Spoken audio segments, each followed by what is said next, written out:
Anaparthi శాసనసభ్యునిగా doctor Satyasuryanarayana Reddy గారు నెగ్గాలని కోరుకుంటున్నాం. అలాగే ఆంధ్ర రాష్ట్రానికి జగనన్న సీఎంగా రావాలని కోరుకుంటున్నాం. ఎందుకంటే పేద ప్రజల కోసం జగన్మోహన్ రెడ్డి గారు ప్రవేశపెట్టినటువంటి అనేక సంక్షేమ పథకాలు నాడు నేడు కార్యక్రమంలో పాఠశాల అభివృద్ధిని మనం కల్లారా చూస్తున్నాం. అలాగే ప్రభుత్వ ఆసుపత్రుల్ని ఎంతగా డెవలప్మెంట్ చేశారో అది కూడా మన ముందు కనిపిస్తుంది.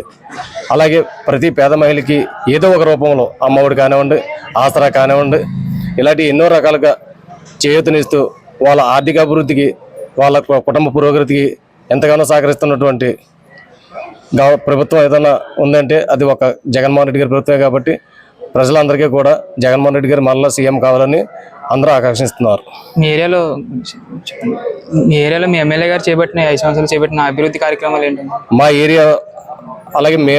ఏరియా పరిధిలోకి వస్తువులోకి సీసీ రోడ్లు కానీ, అలాగే మన సచివాలయ భవనాలు కానీ, ఏ మూలకెళ్ళినా కూడా డాక్టర్ గారు చేసినటువంటి అభివృద్ధి స్పష్టంగా కనిపిస్తుంది. ఈసారి ఎలా ఉండబోతుంది అంటారు ఎలక్షన్? ఈసారి వన్ సైడ్గానే ఉంటుంది.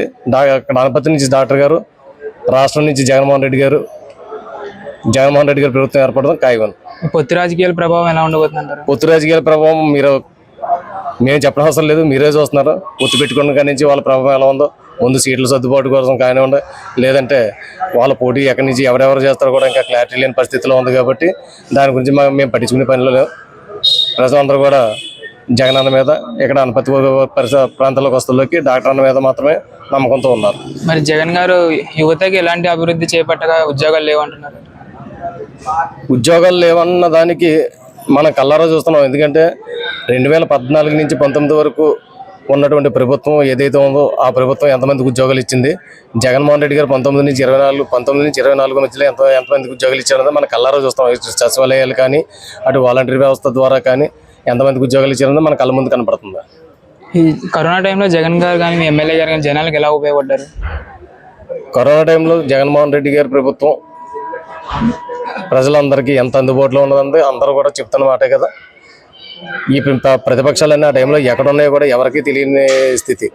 కానీ జగన్మోహన్ రెడ్డి గారు ప్రతిదీ కూడా పైనుండి చూసుకుని, ఇక్కడ మా ఎమ్మెల్యే గారు కూడా ప్రజల మధ్యనే ఉంటూ తనకి కరోనా అంటుకుంటుందేమో అన్న అది కూడా పట్టించుకోకుండా ప్రజల మధ్యనే ఉండి ప్రజల అవసరాలు చూసుకుంటూ ఆయన కరోనాను అధిగమించడం జరిగింది. ఈసారి అపోజిషన్ వాళ్ళు కూడా మేము ఇవే పథకాలు ఇస్తాం, మాకు ఓటేంటి అని అడుగుతున్నారు. దాని గురించి ఏం చెప్పాను? జగన్ గారి పరిపాలన ఎంత బాగున్నది, ఆయన పరిపాలన విధానం ఎంత మెరుగ్గా ఉన్నది అన్నదానికి మచ్చు తొనక ప్రతిపక్షాలు నోటంట వచ్చే జగనన్న పథకాల మాట. ఎందుకంటే జగన్ గారు ఏ పథకాలు అయితే ప్రవేశపెట్టారో వాటిని కొద్దిగా ఇంప్లిమెంటేషన్ చేసి మళ్ళీ మేము అయ్యేస్తామని చెప్తున్నారు తప్ప, జగన్ గారు ప్రవేశపెట్టిన పథకాల్లో లోపాలు ఉన్నాయని కానీ ఆ పథకాల వల్ల ఎటువంటి అభివృద్ధి లేదని కానీ వాళ్ళు చెప్పట్లేదు. వాటిని ఇంప్లిమెంటేషన్ చేసి మేము కూడా ఇస్తామని చెప్తున్నారు. కాకపోతే దానికి ఏది చిన్న చిన్న పేర్లు చేస్తున్నారు, అది జనాలందరికీ తెలుసు. వీళ్ళు వచ్చిన తర్వాత ఆ పథకాలు అమలు చేస్తారా, ఏ విధంగా అమలు చేస్తారో జనభూమి కమిటీలు పెట్టి మళ్ళీ వాళ్ళకి కావాల్సిన వ్యక్తులకి ఇచ్చుకుంటారని చెప్పేసి ప్రజలందరూ చెవిలో కూరుకున్న మాటే. సో ఈసారి మళ్ళీ జగన్ గారు వస్తారంట? ఖచ్చితంగా పేద ప్రజలందరూ కూడా జగన్ గారు రావాలని కోరుకుంటున్నారు. మేము కూడా జగన్మోహన్ రెడ్డి గారు రావాలని, అలాగే ఇక్కడ మా డాక్టర్ గారు రావాలని కోరుకుంటున్నాం. Please subscribe .news.